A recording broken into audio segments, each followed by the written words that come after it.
কোরআনুল কারীমের ভিতরে আল্লাহ পাক রব্বুল আলামিন শিফা রেখেছেন। আল্লাহ পাক রব্বুল আলামিন নিজে বলে দিয়েছেন 15 নম্বর পারা 9 নম্বর পৃষ্ঠার 2 নম্বর লাইন সূরা বনী ইসরাঈলের 82 নম্বর আয়াতে আল্লাহ বলছেন ওয়ানুনাজ্জিলু মিনাল কুরআন মা হুয়া শিফাউ ওয়া রাহমাতুল লিল মুমিনিন। আমি আল্লাহ তাআলা মুমিনদের জন্য এই কোরআনটা রহমত হিসেবে শিফা স্বরূপ নাজিল করে দিয়েছি। সুবহানাল্লাহি ওয়া বিহামদি। সুতরাং কোরআনের ভিতরে শিফা আছে, আর এই সূরা ফাতিহার ভিতরে শিফা আছে। নবী সাল্লাল্লাহু আলাইহি ওয়াসাল্লাম নিজে বলে দিয়েছেন। সূরা ফাতিহাকে বলা হয় আয়াতুশ শিফা, অর্থাৎ শিফার আয়াত। এই সূরা ফাতিহার ভিতরে অনেক শিফা আছে।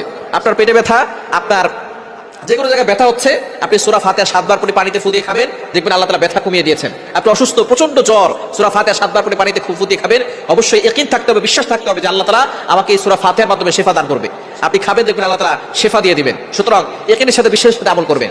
আবু সাঈদ খুদরি রাদিয়াল্লাহু আনহু থেকে বর্ণিত, নবী সাল্লাল্লাহু আলাইহি ওয়াসাল্লাম জানিয়ে দিয়েছেন সূরা ফাতিহার ভিতরে শিফা আছে, এবং সে এটাকে এক সাপে কামড় দেওয়া রোগীকে সূরা ফাতিহা 7 বার করে ফু দিয়েছিলেন, সাথে সাথে সাপের বিষ পানি হয়ে গিয়েছিল। এজন্য সূরা ফাতিহা ইয়াকিনের সাথে আমল করতে হবে। তো এখন আপনি সূরা ফাতিহা প্রথমে ওযু করবেন, 3 বার দুরূদ শরীফ পড়বেন, এরপরে সূরা ফাতিহা 3 বার পড়ে শেষে আবার 3 বার দুরূদ শরীফ পড়ে চিরুনিতে ফু দিবেন। ফু দেওয়ার পরে বিসমিল্লাহ পড়ে মাথা আঁচড়ালে ওই মাথা থেকে চুল পড়বে না, মাথা ব্যথা কমে যাবে, এবং মাথার বিভিন্ন রোগ থেকে আল্লাহ পাক রব্বুল আলামিন তাকে হেফাজত করবেন। অসুস্থ থাকলে আল্লাহ পাক রব্বুল আলামিন তাকে সুস্থতার নিয়ামত দিবেন। এজন্য অবশ্যই সুস্থতা হচ্ছে বড় একটি নিয়ামত, আর মাথা ব্যথা হচ্ছে বড় সমস্যা।